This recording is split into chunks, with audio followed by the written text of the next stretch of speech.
आपण direct DBT केलेला आहे आणि जवळपास आतापर्यंत 1,60,00,000 महिलांना त्यांच्या खात्यावर 3,000 इतका डीबीटी त्या ठिकाणी उपलब्ध करून दिलेला आहे। अख्ख्या देशामध्ये एकाच वेळेला इतका मोठा लाभ देणारी मुख्यमंत्री माझी लाडकी बहीण ही एकमेव योजना आहे आणि या योजनेमध्ये आम्ही खरं तर माता भगिनींनो अनेक अटी शर्ती तर शिथिल केलेल्याच आहेत, पण एक अट जी आम्ही कायम ठेवली ती कसली होती माहिती आहे? ती म्हणजे जी माझी लाभार्थी महिला असेल, जिच्या कुटुंबाचं उत्पन्न 2.5 लाखाच्या कमी असेल, आम्ही त्याच महिलेला या योजनेचा लाभ देणार जिचं स्वतःचं वैयक्तिक खातं ती उघडेल। म्हणजे खातं हे तिचं स्वतःचं वैयक्तिक असलं पाहिजे। बऱ्याचशा माझ्या माता भगिनी अशा आहेत ज्यांचं अकाउंट, ज्यांचं बँकचं खातं त्यांच्या मिस्टरांसोबत किंवा भावासोबत जॉईंट अकाउंट होतं। त्या आम्हाला सुरुवातीला विचारायच्या की ताई आमचं जॉईंट अकाउंट आहे, काय फरक पडतो, तुम्ही आमच्या जॉईंट अकाउंटवर डीबीटी करा। आम्ही म्हटलं नाही, मुख्यमंत्री मोदयांच्या, एकनाथजी शिंदे साहेबांच्या, फडणवीस साहेबांच्या, अजितदादांच्या, सर्व मंत्रिमंडळातील सहकाऱ्यांच्या, आमच्या सगळ्यांची ही इच्छा आहे की लाभ हा त्या महिलेच्या खात्यावरच गेला पाहिजे। अकाउंट जर जॉईंट असेल तर सकाळी तुम्हाला पैसे डीबीटी झाल्याचा मेसेज येईल, संध्याकाळी सगळ्या माझ्या माता भगिनी उत्सुक बँकेमधनं तो सन्मान निधी विड्रॉ करायला जातील। संध्याकाळी विड्रॉ करायला जाईपर्यंत जॉईंट अकाउंट मध्ये तो सन्मान निधी टिकेल काय? किती भरोसा आहे बघा। म्हणून आम्ही अट अशी ठेवली की त्या माता भगिनीचं स्वतःचं वैयक्तिक खातं असलं पाहिजे। तुम्ही मला सांगा, आता तुमच्यापैकी किती जणांना मुख्यमंत्री माझी लाडकी बहीणचा लाभ मिळाला? बहुतांशी सगळ्या 99% महिला। आता जेव्हा तुम्हाला पहिला मेसेज आला की तुमच्या खात्यामध्ये 3,000 डीबीटी झाले, तुम्हाला आनंद झाला नक्की? आता हेच जर जॉईंट अकाउंटवर गेला असता,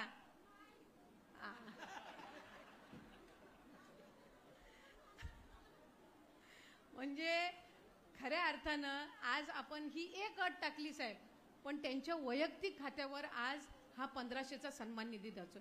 म्हणजे हा कशा पद्धतीनं खर्च करायचा हा अधिकार तुमचा राहतो। मी मुख्यमंत्री माझी लाडकी बहीण ही योजना जाहीर केल्यापासून प्रत्येक जिल्ह्यामध्ये आम्ही गेलो। मी आता एक 15-20 दिवसापूर्वी शहापूर जिल्ह्यामध्ये गेले होते। तिथं मला एक महिला भेटली, घरकाम करणारी महिला, म्हणजे लोकांच्या घरामध्ये जाऊन धुणी भांडणी करणारी महिला। ती मला म्हटली, ताई माझ्या नवऱ्याने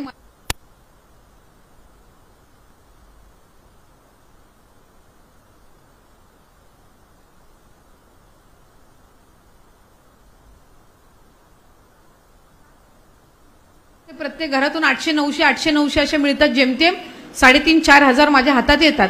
त्यातून घर खर्च करून मी त्या मुलाची शिक्षणाची फी भरत होती। मला झेपत नव्हतं म्हणून मुलीला मी शाळेतून काढलं।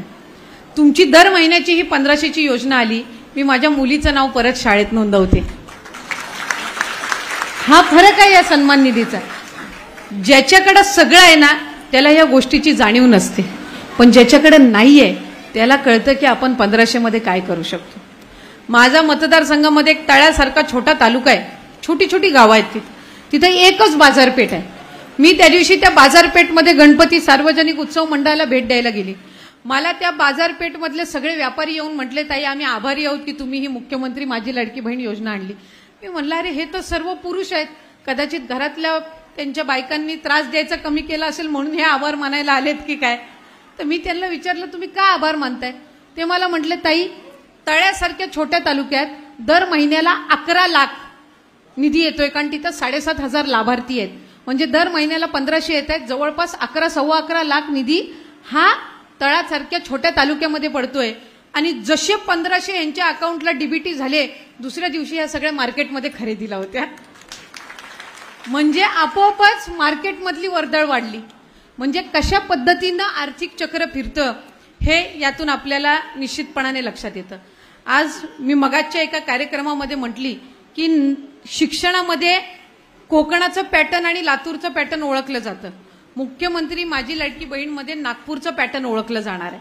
याचं कारण तुम्हाला सांगते, आज नागपूर शहरातील जिल्ह्यातील 3,000 महिलांनी मुख्यमंत्री माझी लाडकी बहीण या योजनेचा जो लाभ मिळतो त्याच्यातून त्यांनी सोसायटी तयार केलेली आहे, म्हणजे कोऑपरेटिव्ह सोसायटी केली आहे आणि 1500 त्यांच्या अकाउंटला जातात। याच्यापैकी दर महिन्याला 1000 ते या सोसायटी कॉर्पोरेटिव्ह सोसायटीमध्ये ठेवणार, म्हणजे 3000चं 30 लाख भांडवल, आणि त्यातून त्या बचत गटांना कर्ज देऊन ते व्यवसाय सुरू करतायत. म्हणजे 1500 इतका सन्मान निधी मुख्यमंत्री एकनाथजी शिंदे साहेब, फडणवीस साहेब आणि दादांनी, बावनकुळे साहेबांनी आणि सर्व आमच्या आमदार मंत्री महोदयांनी जे तुमच्यासाठी, लाडक्या बहिणींसाठी, या लाडक्या भावांनी सुरू केला, याचा किती फायदा पुढच्या कालावधीमध्ये आपल्याला होऊ शकतो याचे एक छोटंसं उदाहरण मी त्यानिमित्ताने तुम्हाला सांगितलं. माझी म्हणून सर्व माता भगिनींना विनंती राहील की विरोधकांनी खूप प्रयत्न केले. तुम्हाला सांगते, नागपूरमधनं 2 याचिका गेल्या साहेब हायकोर्टामध्ये, 2 याचिका. काय तर ही योजना बंद करा. ही योजना बंद पाडण्यासाठी विरोधकांनी खूप प्रयत्न केला. महिलांचे खोटे फॉर्म भरून घेतले. का तर ह्यांना जर लाभ नाही मिळाला तर ह्या सरकारवर नाराज होतील म्हणून खोटे फॉर्म भरून घेतले. हायकोर्टात अपील केली की ही लाडकी बहीण योजना बंद करा. तरी पण ह्या सर्व अडीअडचणींवर मात करून महायुतीच्या सरकारनी ही योजना यशस्वी करून दाखवली. आणि आता प्रत्येकीच्या अकाउंटला डीबीटी झाल्यानंतर विरोधक काय म्हणतात, आम्ही सरकारमध्ये आलो की आम्ही परत ही योजना चालू ठेवू. म्हणजे किती दुटप्पीपणा आहे बघा. आज महायुतीच्या सरकारने ही योजना आणली, तुम्हाला सगळ्यांना लाभ मिळतोय, आज तुम्ही आर्थिकरित्या सक्षम होताय, हे त्यांना बघवत नव्हतं. म्हणून त्यांनी सुरुवातीला हायकोर्टामध्ये ही योजना बंद व्हावी म्हणून अपील केली. आणि आज योजना यशस्वी होते तर तुम्हाला काहीतरी एक भूलथापा करायचा आणि सांगायचं की आम्ही ही योजना चालू ठेवू. तुम्ही एकतर विरोध तरी करू शकता, नाहीतर तुम्ही समर्थन तरी करू शकता. दोन्ही अशी दुटप्पी भूमिका असू शकत नाही. म्हणून माझी माता भगिनींना विनंती आहे की पुढच्या कालावधीमध्ये सुद्धा आपल्याला ही योजना चालूच ठेवायची आहे. आज अजितदादांनी अर्थसंकल्प मांडत असताना पुढच्या मार्च 2025 पर्यंतची या योजनेची तरतूद करून ठेवलेली आहे. वर्षाला 43,000 कोटी या महायुतीच्या सरकारनी, सन्मान्य मुख्यमंत्री आणि दोन्ही उपमुख्यमंत्र्यांनी आणलेल्या या योजनेसाठी 43,000 कोटीचा खर्च आहे. त्याची तयारी शासनाने ठेवलेली आहे. म्हणून आपल्याला जे बळ देतात त्यांना आपण बळ दिलं पाहिजे, त्यांना आपण आशीर्वाद दिले पाहिजेत. आणि एकदा माता भगिनींनी ठरवलं की आपल्याला या मंडळींना आशीर्वाद द्यायचा आहे तर कोणीही त्यांना पराभूत करू शकत नसतं. आज महालक्ष्मीच्या आपल्या चरणी आपण प्रार्थना करत असतो की तिने आपल्या कुटुंबाला सुरक्षित ठेवावं. तुम्ही सगळे तिच्या रूप आहात. त्याच्यामुळे तुमच्या हातात आहे की कशा पद्धतीनं आपल्याला सक्षम ठेवणाऱ्या आपल्या भावांना पुढच्या कालावधीमध्ये बळ द्यायचं. माझ्या माता भगिनींना माझी विनंती राहील की या योजनेचा लाभ आपल्याला अधिकाधिक घ्यायचा आहे, पुढे सुद्धा घ्यायचा आहे. आम्ही सप्टेंबर महिन्याचा लाभ या महिन्याच्या अखेरच्या आधी तुमच्या अकाउंटला डीबीटी करणार आहोत. याचाही उल्लेख मी आज या कार्यक्रमाच्या निमित्ताने या ठिकाणी करते. पुढच्या कालावधीमध्येही रजिस्ट्रेशन सुरू राहणार आहे. आणखीन ज्या माता भगिनींनी रजिस्ट्रेशन केलं नसेल त्यांना सप्टेंबरच्या अखेरपर्यंत मुदत आहे. त्याच्यामुळे अधिकाधिक या योजनेचा लाभ घेण्याच्या दृष्टिकोनातून रजिस्ट्रेशन करा. आणखीन कोणाचे अकाउंट आधार कार्ड आणि बँक लिंक झालेलं नसेल तर ते सुद्धा तुम्ही लवकरात लवकर करून घ्या. काही खाती अशी आहेत की आधार कार्ड त्या महिलेचं आणि अकाउंट भावाचं किंवा पतीचं, त्याच्यामुळे तुम्हाला लाभ त्या ठिकाणी मिळत असताना अडचणी येतात. त्याच्यामुळे ज्या माता भगिनीचं आधार कार्ड आहे तिचंच अकाउंट त्या आधार कार्डला लिंक असलं पाहिजे. अशा पद्धतीची ही योजना महायुतीच्या सरकारने तुम्हा सगळ्या जणींसाठी आणलेली आहे. मी तुम्हाला सगळ्यांनाच मनापासूनच्या शुभेच्छा देते. आज इतक्या उत्साहात आनंदात तुम्ही या मेळाव्यामध्ये सहभागी झालात याबद्दल विशेष तुमचे आभार मानून या ठिकाणी थांबते. धन्यवाद. जय हिंद, जय महाराष्ट्र.